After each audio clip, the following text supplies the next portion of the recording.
चलो बच्चों, chapter number 5 है क्लास 11th BST का, जिसका नाम है emerging modes of business. Emerging मतलब नए नए, जो अभी इमर्ज हो रहे हैं, जो पुराने नहीं है, जो अभी आ रहे हैं। तो कहा इसने कि modern era is the era of change, technology and globalization. अगर हम मॉडर्न वर्ल्ड की बात करें तो भाई डेली टेक्नोलॉजी चेंज हो रही है। आप ही देखो, कोरोना से पहले हर आदमी कैश लेके निकलता था हर चीज के लिए। आप किसी को टेंशन नहीं है, बस पास में मोबाइल होना चाहिए। पास में मोबाइल है तो आपको आराम से कहीं, आज आप देख रहे हैं कि यूपीआई की सुविधा पान गुटखा और चाय बेचने वाले के पास भी है भाई, सब्जी के पास। वो भी आपको क्या बोलता है, पेटीएम करो या यूपीआई करो। यही अगर कोरोना से पहले बात करें तो हर जगह जो है हम लोग ट्रांजैक्शन कैसे करते थे, कैश। अगर हमारे पास, और नहीं तो उससे थोड़ा और पीछे जाइए, जिस समय मोदी जी ने डिमोनेटाइजेशन किया, उस दिन क्या लग रहा था दुनिया में लोगों को कि भाई अब तो जिएंगे ही नहीं, क्योंकि नोट ही बंद हो गए हैं। और हर इंसान के पास 500 और 1000 के नोट थे भाई, उससे कम का तो नोट ही नहीं था किसी के पास। बोलो तो उससे कम का तो नोट ही नहीं था किसी के पास। तो आज जो हमारा मॉडर्न वर्ल्ड है, मॉडर्न एरा है, वो चेंज का है। डेली चेंजेस हो रहे हैं, टेक्नोलॉजी चेंज हो रही है, ग्लोबलाइजेशन हो रहा है। मेजर चेंज जो है मोड ऑफ बिजनेस में वो भी आया है। अब हम ई बिजनेस और ई कॉमर्स पे ध्यान दे रहे हैं। अभी देखो, आप घर बैठे ब्लिंकिट से ऑर्डर कर रहे हैं कि भाई अभी आपको चाहिए, अभी घर में 4 सामान खरीदना है, आपको हम बोले कि जाओ सामान खरीद के आओ, तो आप बोलेंगे बताओ ना क्या खरीदना है, ब्लिंकिट में ऑर्डर कर दे। हम आपको बोले कि भाई खाने में ये मंगाना है, तो चलो बोलो स्विगी से ऑर्डर कर दे, जोमेटो से ऑर्डर कर दे। तो ये क्या है, ये ई बिजनेस, ई कॉमर्स दिख रहा है। कपड़े आपको चाहिए तो आप मीशो में देख रहे हैं, या फिर आप फेसबुक पे जा रहे हैं, वहां देख रहे हैं कि किसी वेबसाइट का आ रहा है, कोई मैन्युफैक्चरर है जो डायरेक्ट प्रोड्यूस करके गुड्स अपने वेबसाइट पे डाल दिया, डिस्प्ले पे डाल दिया, आपको पसंद है आप वहां से ऑर्डर प्लेस कीजिए, वो सामान भिजवा दे रहा है आपको। तो जो मॉडर्न एरा है वो चेंज का, टेक्नोलॉजी और ग्लोबलाइजेशन का है भाई। हर दिन नई टेक्नोलॉजी आ रही है। आप अपने स्कूल में ही देखते हैं कि सबसे पहले ब्लैक बोर्ड होता था, ब्लैक बोर्ड की जगह फिर व्हाइट बोर्ड हुआ और उसको मार्कर से लिखने लगे टीचर्स। अब उसकी जगह फिर आपने देखा कि प्रोजेक्टर वगैरह आया, अब देख रहे हैं कि डिजिटल बोर्ड आ गया। तो ये क्या है, टेक्नोलॉजी ही तो है जो रोज चेंज हो रही है। ग्लोबलाइजेशन क्या होता है भैया, अराउंड द ग्लोब जाना। जैसे आज आप देख रहे हैं कि आप जो पेप्सी पी रहे हैं, कोको कोला पी रहे हैं, क्या कोको कोला इंडिया का प्रोडक्ट है क्या? कोको कोला यूएसए का प्रोडक्ट है, यूएसए में। और उसके अलावा वर्ल्ड के 182 डेज में बेचा जाने वाला, पिया जाने वाला, सबसे ज्यादा पिया जाने वाला सॉफ्ट ड्रिंक है। अब कोको कोला की होम कंट्री तो यूएसए है, बाकी हर देश कहलाएंगे होस्ट कंट्री। उसी तरीके से हमारे बाबा रामदेव, अगर बाकी छोड़िए हल्दीराम का भुजिया या टाटा की गाड़ियां छोड़िए, हम अपने बाबा रामदेव का भी एग्जांपल ले लें तो हमारे बाबा रामदेव 120 देश में उनके प्रोडक्ट बेचे जाते हैं। उसका क्या रीजन है, बाबा रामदेव कभी भी नहीं बोलते हैं कि हमारी दवाइयां खाइए, हमारा आयुर्वेद की दवाइयां खाइए। उन्होंने हमेशा योगा करने को बोला, बोला कि आप योगा कीजिए, आपके शरीर में ही आपकी सारी बीमारी का इलाज है और आप योगा से सब ठीक कर सकते हैं। अब उसमें भाई हर तरीके के लोग हैं कामचोर। हम सुबह उठ नहीं सकते, हम योगा कर नहीं सकते, योगा करने का मेरे पास टाइम नहीं, हम सुबह उठेंगे तो बच्चों के लिए टिफिन बनाए, उनको भेजे कि भी योगा करें। या आपने देखा होगा कि हर घर में, ये हर घर की बात है कि सबसे ज्यादा जो महिलाएं हैं वही बीमार रहती हैं घर में। रीजन रीजन ये है कि अपने पे ध्यान नहीं देती हैं। बच्चों के लिए वो सुबह उठ के टिफिन बना लेंगी, पति के लिए टिफिन बना लेंगी, घर में बाकी सदस्य को टाइम पे खाना है, पीना है, दवाई देना है, ये उनको पता होता है, अपना कुछ पता नहीं होता है। तो यही रीजन है। तो यहाँ पे अब रामदेव जी के प्रोडक्ट की बात हो रहा है। रामदेव जी ने कहा कि हम हर्बल बना रहे हैं, हम नेचुरल बना रहे हैं, हर्बल बना रहे हैं, लो कॉस्ट पे बना रहे हैं, और आप सामान को खरीदे। तो लोगों को अच्छा लगा ये कॉन्सेप्ट। और ये दंत कांति ऐसा नहीं है कि केवल भारत में बिक रहा है, हर जगह बिक रहा है। तो ग्लोबलाइजेशन है। एप्पल का आईफोन इंडिया में मिलना, हमारा हल्दीराम का भुजिया यूएस के शॉप पे मिलना, क्या है, ग्लोबलाइजेशन। चाइना का मोबाइल लेके चल रहे हैं हम लोग, चाइना के प्रोडक्ट्स लेके चल रहे हैं, क्या है, ग्लोबलाइजेशन। तो मॉडर्न एरा क्या है? Era of change, technology and globalization. Major changes क्या है भाई? मेजर चेंज क्या आया है कि ई बिजनेस, ई कॉमर्स आया है। ई बिजनेस क्या है? Carrying on business activity through internet. जब हम इलेक्ट्रॉनिकली बिजनेस शुरू कर दिए, हम कोई सामान खरीद रहे हैं तो इंटरनेट के माध्यम से बेच रहे हैं अपना यूज किया हुआ सामान, ओएलएक्स वगैरह पे तो इंटरनेट के माध्यम से, हम टेंडर वगैरह देख रहे हैं तो उसको इनवाइट कर रहे हैं इंटरनेट के माध्यम से। तो हर एक काम कहाँ शिफ्ट हो रहा है? इंटरनेट। तो ई बिजनेस क्या है? Carrying on business activity through internet. It is conduct of, अगर आपको याद हो बिजनेस एक्टिविटी को आपने दो भाग में बांटा, इंडस्ट्री, कॉमर्स। तो कोई भी हम इंडस्ट्री करें, कॉमर्स करें या ट्रेड करें, अगर वो हम इंटरनेट के थ्रू कर रहे हैं तो वो क्या कहलाएगा? ई बिजनेस। ई बिजनेस और ई कॉमर्स में क्या अंतर है बताएंगे आप लोग थोड़ा? ई बिजनेस और ई कॉमर्स में कौन सा बड़ा होगा? ई बिजनेस की ई कॉमर्स?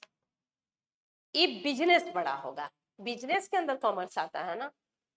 तो e business is the wider term, उसके अंदर ई कॉमर्स आएगा। या हम बोल सकते हैं क्या बेटा कि e commerce is one of the branch और one of the activity of business.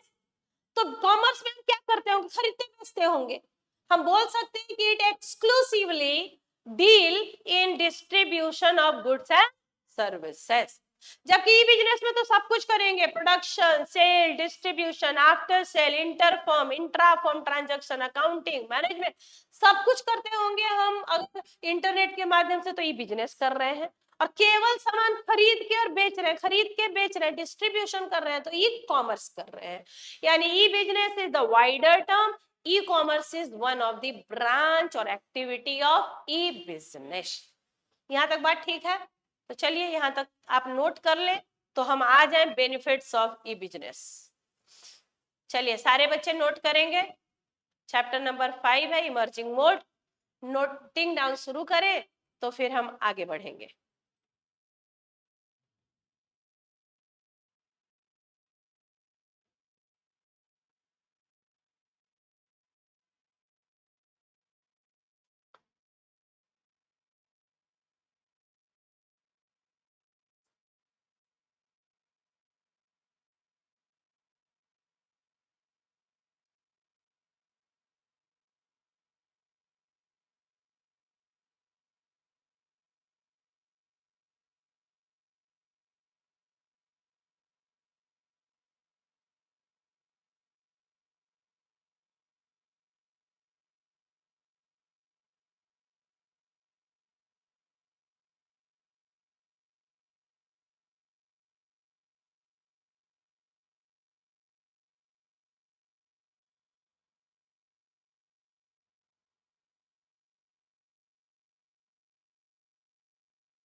हो गया बच्चों?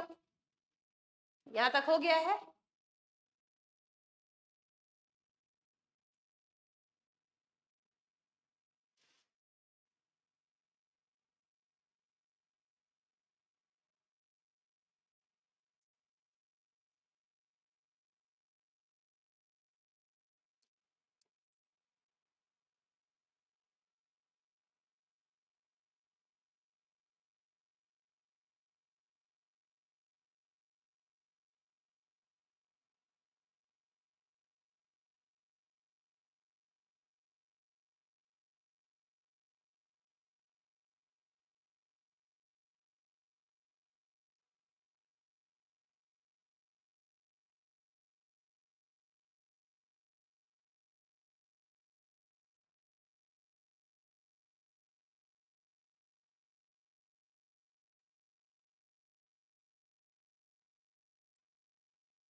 ई कॉमर्स बड़ा है क्योंकि आप जो भी बिजनेस एक्टिविटी करेंगे वो ई बिजनेस हो जाएगा इंटरनेट के माध्यम से।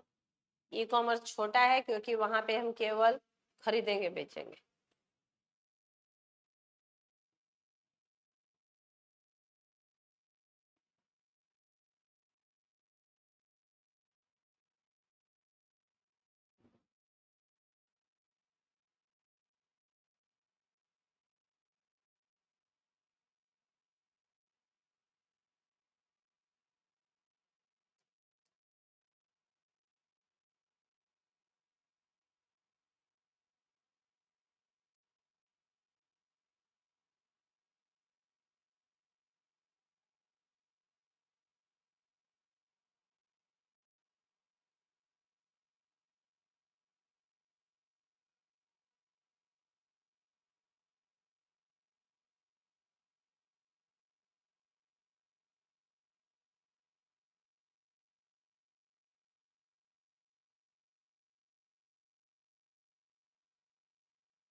जो भी बिजनेस करेंगे, कोई भी इंडस्ट्री लगाएं, कोई भी ट्रेड करें, कॉमर्स करें, अगर वो इलेक्ट्रॉनिकली हो रहा है तो वही बिजनेस हो गया। ई कॉमर्स उसका एक पार्ट है जहां सामान सिर्फ खरीदेंगे बेचेंगे, वो कॉमर्स। और कुछ भी करेंगे वो बिजनेस।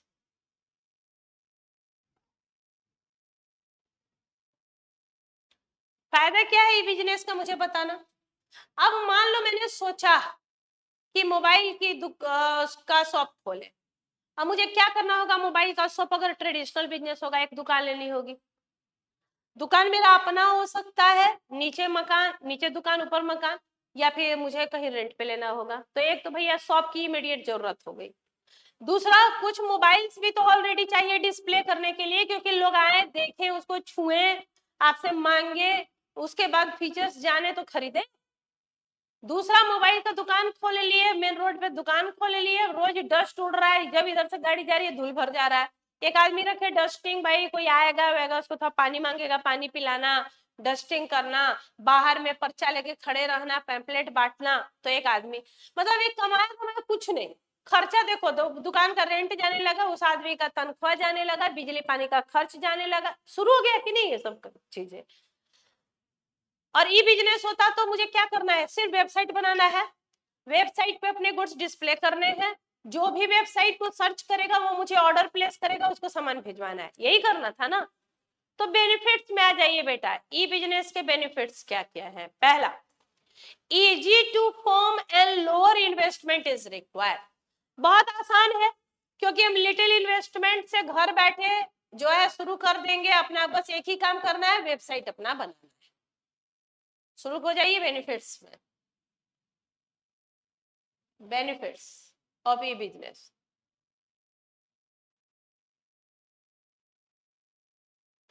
ई बिजनेस के फायदे, पहला बिजनेस है भाई आसान है बनाना और लोअर इन्वेस्टमेंट चाहिए, easy to form and lower investment is required.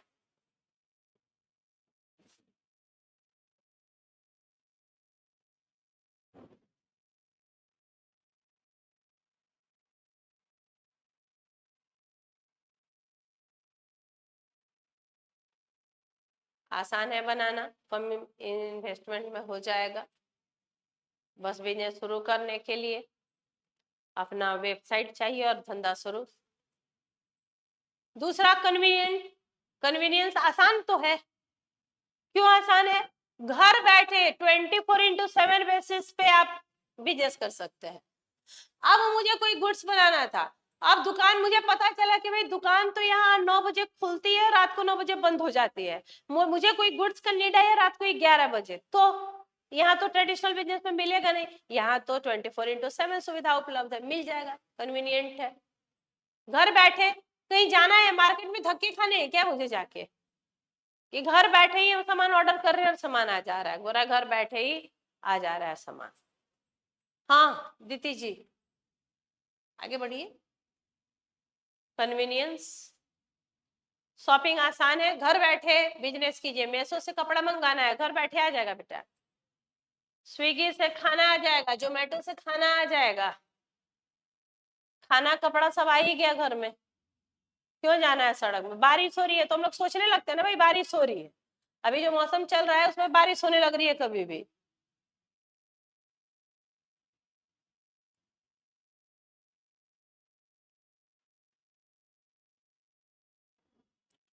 Convenience है, शॉपिंग आसान है, घर बैठे 24/7 बेसिस पे कीजिए, तेज भी, स्पीड भी है, बस माउस से क्लिक ही तो करना है वेबसाइट पे जाके, ऑर्डर प्लेस पे ऑर्डर हो गया, कैश ऑन डिलीवरी लिखा हुआ है, जिस दिन सामान आएगा कैश देना होगा, स्पीड भी तेज है। अब यहाँ तो भैया हम मार्केट जाएंगे, मार्केट जाने के लिए तैयार होंगे, फिर वहां जाने का, फिर वहां जाके और उसके बाद फिर दुकान ढूंढने का, सामान एक दुकान में नहीं पसंद आया तो दूसरे दुकान में जाने का, मतलब एक भी सामान खरीदना है तो 2 घंटे का फालतू टाइम लग रहा है, यहाँ ऐसा कुछ नहीं है, कन्वीनियंट है, स्पीडी है।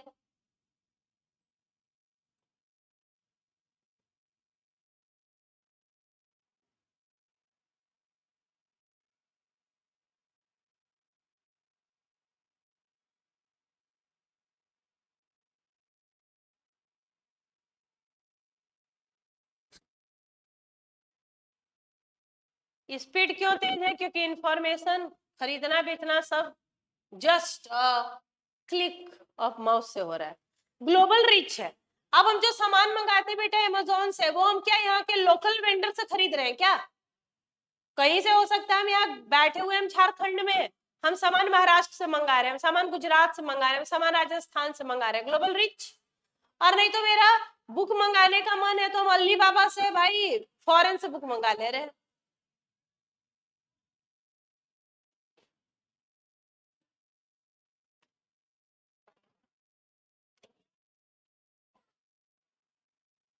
ग्लोबल रीच है, हम वर्ल्ड में कहीं से सामान मंगा सकते हैं, वर्ल्ड का कोई भी मैन्युफैक्चर प्रोड्यूसर हमें सामान बेच सकता है, ग्लोबल रीच है। हमें लोकल दुकानदार, रीजनल दुकानदार के पास नहीं जाना, बार्गेन नहीं करना, हम ग्लोबल रीच पे है।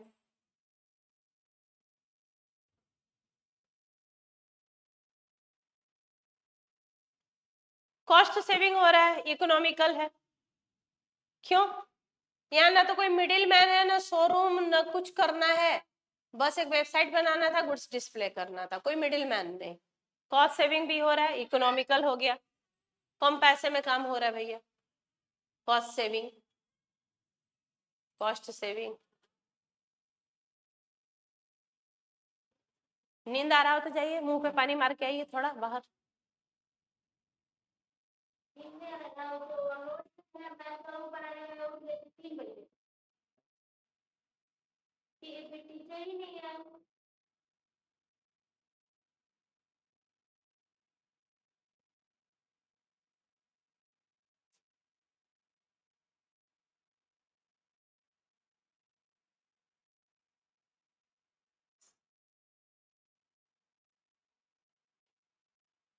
बिजनेसमैन जो है इस प्लेनेट पे जितना लोग है, जो भी इंटरनेट एक्सेस करता है वो कोई भी किसी का प्रोडक्ट देख सकता है, खरीद सकता है, ग्लोबल रीच है, कोई बाउंड्री नहीं है, लिमिटेशन नहीं है, ज्योग्राफिकल लिमिट नहीं है कि यहीं तक बिजनेस होगा, ग्लोबल रिच।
अपने ना दुकान की जरूरत है, ना मकान की जरूरत है, ना मिडिलमैन चाहिए भाई। पेपरलेस सोसाइटी क्यों मूव कर रहे हैं कि नहीं? डिजिटल सब काम हो रहा है तो पेपर का वर्क खत्म। अब पेपर कैसे बनता है? पेड़ काट के, पेड़ काट के पेपर बनाओ, पेपर पे काम धंधा करो, फिर पेपर फेंक दो, फिर पेपर की रिसाइकलिंग होगी, और तब जाके जो है इतना प्रोसेस हो रहा है। यहाँ हम पेपरलेस सोसाइटी की ओर है, digital world, Modi ji digital India बना रहे हैं।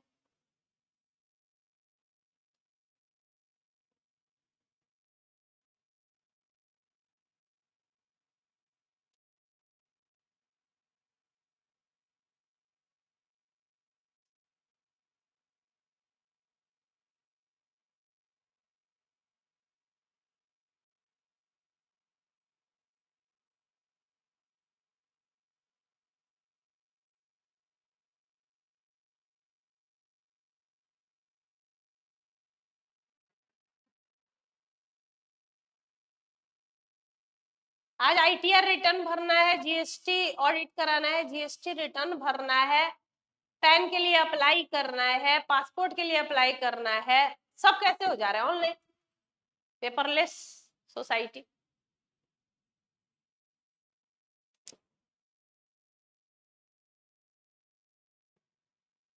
रेड टैप क्या होता है? डिले डिसीजन, कुछ भी डिले नहीं होगा, क्विक होगा।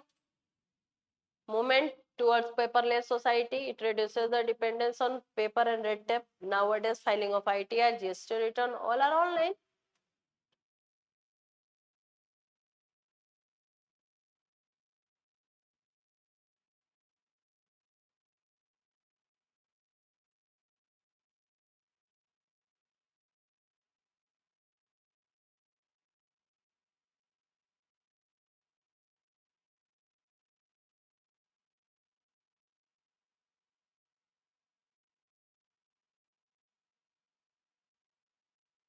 अंतर क्या है ट्रेडिशनल बिजनेस और ई बिजनेस में?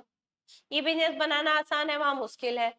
यहाँ तुम फिजिकल एग्जामिनेशन गुड्स का ई बिजनेस में नहीं कर सकते, वहां कर सकते हो। यहाँ पर्सनल टच नहीं है, वहां पर्सनल टच है।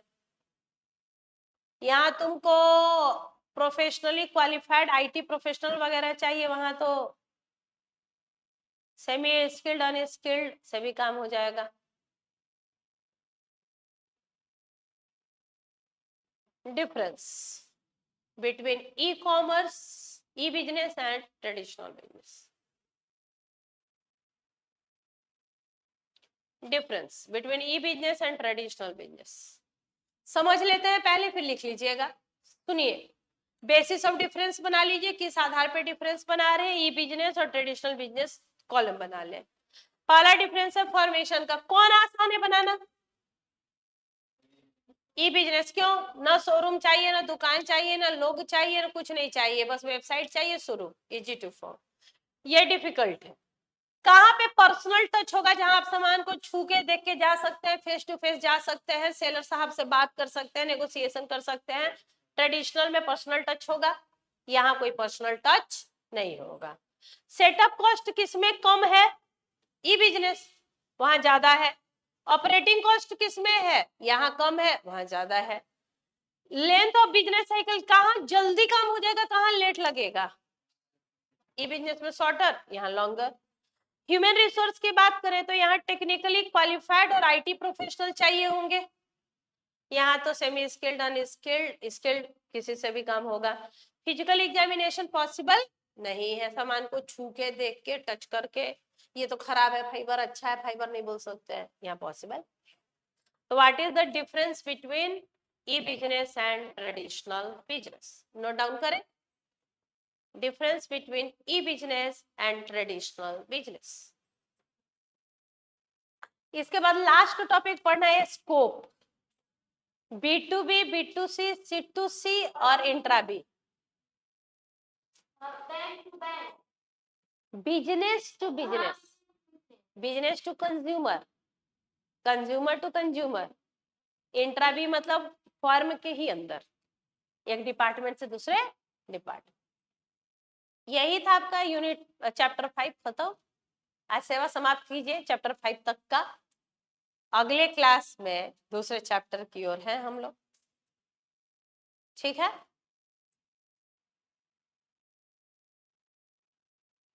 दो चैप्टर और बाकी है। आदित्य बिरला के अनुसार, बीएनटी के अनुसार भी 3 चैप्टर है। आदित्य बिरला का ठीक लग रहा है मुझे, वो 1 to 5 मतलब 50% सिलेबस फर्स्ट टर्म में कवर कर रहे हैं।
ई बिजनेस आसान है बनाना, ट्रेडिशनल बिजनेस में डिफिकल्टी आ रही है।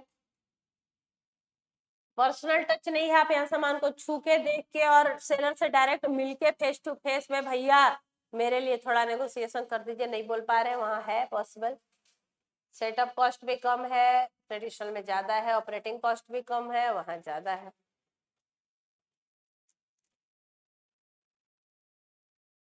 प्रोप्राइटरशिप में या पार्टनरशिप में तो ज्यादा ही पर्सनल टच है।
हो गया बच्चों?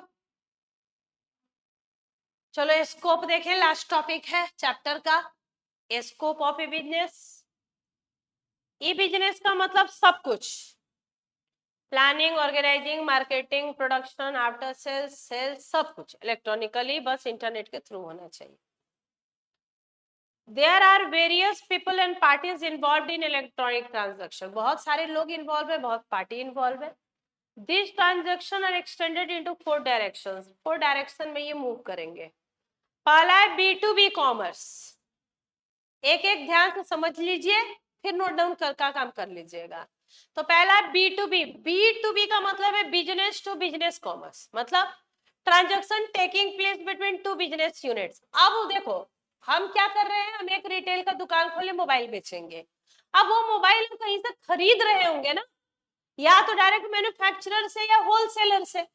तो एक बिजनेस दूसरे बिजनेस के साथ जब ट्रांजैक्शन करता है तो इसको बोलते हैं B2B commerce, business to business commerce. Transaction taking place between business units are known as B2B transaction. इसमें क्या क्या चीजें हो सकती है? कोई चीज बनाना, एक दूसरे के साथ मर्ज करना, कॉमर्शियल नेगोशिएशन मतलब कितने में खरीदोगे कितने में बेचोगे, टेंडर इनवाइट, मुझे मान लो गुड्स बनाना है तो हम टेंडर इनवाइट करेंगे कि सप्लायर बताइए कितने में मुझे रॉ मटेरियल दीजिएगा। Distribution of goods from manufacturer to distributor, ये सब काम क्या है? B2B। दूसरा बेटा B2C कॉमर्स। B2C मतलब transaction taking place between business unit and customer. अब हम Amazon से सामान मंगा रहे हैं, फ्लिपकार्ट से सामान मंगा रहे हैं, स्विगी से सामान मंगा रहे हैं, तो बिजनेस से कंज्यूमर तक, कस्टमर तक, तो इसको बोलते हैं B2C transaction. It enable businessman to remain in touch with customer on round. या अब यहाँ पे बिजनेस टू कस्टमर है, तो बिजनेसमैन हमेशा किसके साथ टच में रह रहा है? कस्टमर्स के साथ। ये ऑल्सो स्कोप C2B बिजनेस का भी बढ़ा रहा है। C2B मतलब आप देखते हैं ना, वो बोलता है हमें फीडबैक दीजिएगा, हमें बताइएगा, तो हम टोल फ्री नंबर पे फोन कीजिएगा, रिपेयरिंग के लिए कोई कंप्लेन हो तो बताइएगा। तो ये क्या बोलता है? C2B ट्रांजेक्शन को भी बोल रहा है करने। Customer can also make use of call centre वगैरह, toll free, after sale services. C2C क्या है भैया? कस्टमर टू एंड कस्टमर के बीच में। कस्टमर से कस्टमर के बीच में कैसे होगा? मैंने कोई सामान खरीदा, कपड़े पुराने हो गए बेच रहे हैं, बुक खरीदे पुराने हो गए बेच रहे हैं, गाड़ी खरीदी पुराना हो गया बेच रहे हैं, तो ये क्या हो जाएगा? C2C। अच्छा, वार्निंग, मुझे कोई फ्रॉडुलेंट सप्लायर मिला, अब हम इसको वार्निंग लिख रहे हैं कि भाई आप मत खरीदिएगा वहां से, आप मत कीजिएगा, वो लोग बड़े करप्ट हैं, उनकी क्वालिटी अच्छी है कि नहीं, सामान चलता नहीं है, ये सब क्या है? C2C commerce. And last one is intra B. Intra B का मतलब है फर्म के अंदर, within the firm, between the parties और person who are part of one firm only. एक फर्म को कस्टमर से एम्प्लॉय से सप्लायर, कितने लोगों से पता नहीं दिन भर में डील करना है। तो इट इंप्रूव करता है coordination, faster decision, speedier work, efficiency. देखो interaction between any two department, एक ही फर्म है, हम मार्केटिंग करते हैं, मार्केटिंग करते समय रिसर्च वगैरह किया और हमें लगा कि और सामान की जरूरत है, तो प्रोडक्शन डिपार्टमेंट को हमने कहा कि प्रोड्यूस कीजिए। तो इंटरेक्शन बिटवीन दो department. Placing order and giving instruction to supplier, order place कर दिया और बताया कि ऐसा सामान चाहिए। कम्युनिकेशन कर रहे हैं इंफॉर्मेशन के बारे में, लोगों का सिलेक्शन वगैरह, एम्प्लॉय अपने मैनेजर को बता रहा है, ये सब क्या इंट्रा भी। तो इस चैप्टर में अब आप नोट डाउन कर लीजिए कि what are the scope, and chapter is finished and class is also finished. और आपका काम होगा चैप्टर 5 आज कंप्लीट करना। बहुत आसान है, एक बार दो बार पढ़ लीजिएगा कंप्लीट हो जाएगा। चलिए नोटिंग का काम कर लीजिए। Scope of a business.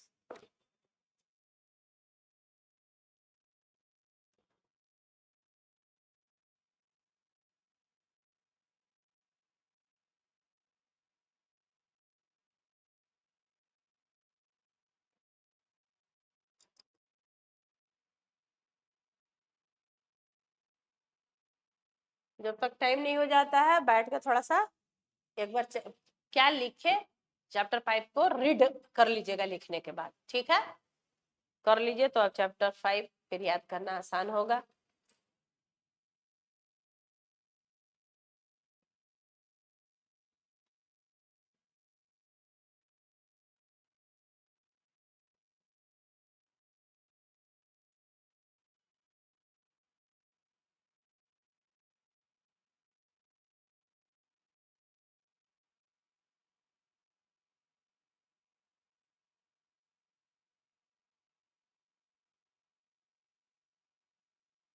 चार डायरेक्शन में ट्रांजैक्शन मूव कर सकते हैं, business to business, business to customer, customer to customer, intra B.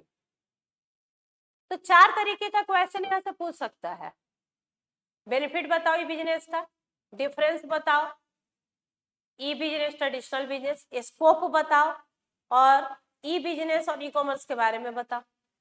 तो चार क्वेश्चन अगर आप तैयार कर लेते हैं तो चैप्टर ही कंप्लीट हो गया।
हो गया बेटा?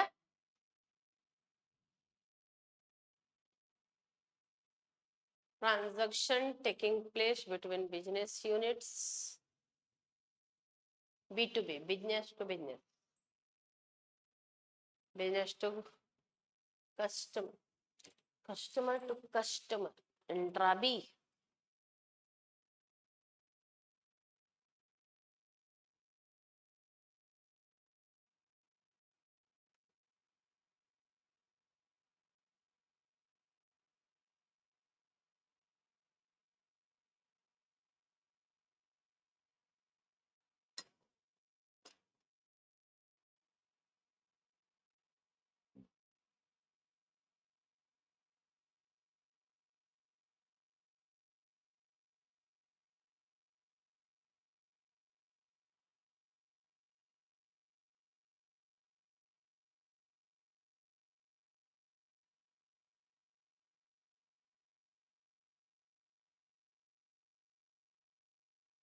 Commercial negotiation, inviting tender, distribution of goods from manufacturer to distributors.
हो गया है।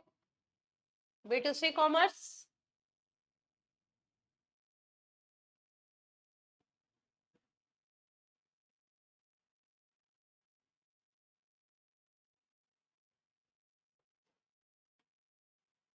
बिजनेस यूनिट कस्टमर के बीच B2C,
C2C customer and customer,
used books, जो आपने बुक यूज कर लिया, मतलब पुराने बोल सकते हैं क्या, प्री ओन्ड, कपड़े हो, बुक्स हो, एंटीक हो, वार्निंग देना हो, बताना हो इंफॉर्मेशन, तो ये मोड अच्छा है C2C।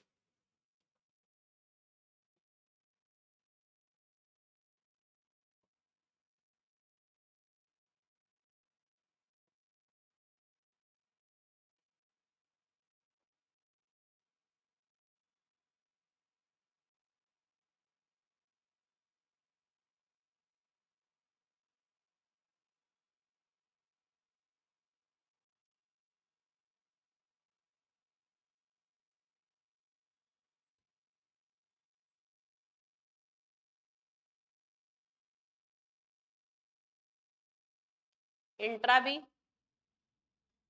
Transaction with in the form, intra मतलब विद इन, इंटर मतलब एक दूसरे के साथ, फॉर्म के अंदर ही इंट्रा, एक फॉर्म से दूसरा फॉर्म इंटर, एक ही फॉर्म के अंदर अलग अलग डिपार्टमेंट इंट्रा, इंट्रा भी विद इन द फॉर्म, एक फॉर्म में जो काम करते हैं उन्हीं के बीच में डीलिंग हो रही है, इंट्रा भी।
अंडरलाइन ये सब थोड़ा सा क्या कीजिए, अंडरलाइन वगैरह करने की आदत डालिए। जब आप थ्योरी पेपर लिख रहे हो अथवा अंडर राइटिंग करते हैं, उन चीजों की जो इम्पोर्टेंट है या जो आप एग्जामिनर को बताना चाहते हैं, तो वहां से आपको मार्क्स अच्छे आते हैं।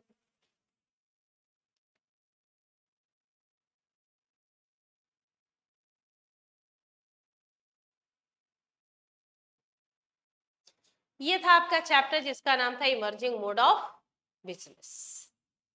एक क्वेश्चन का कवरेज आपके पेपर में हो सकता है बिल्कुल फर्स्ट टर्म में, तो इसको इतना करके कंप्लीट करें। बाकी पढ़ते रहें, बने रहें, स्वस्थ मस्त और व्यस्त रहें। और अगर पहली बार चैनल को देख रहे हैं, मुझे देख रहे हैं, तो चैनल को सब्सक्राइब करें। Thank you very much.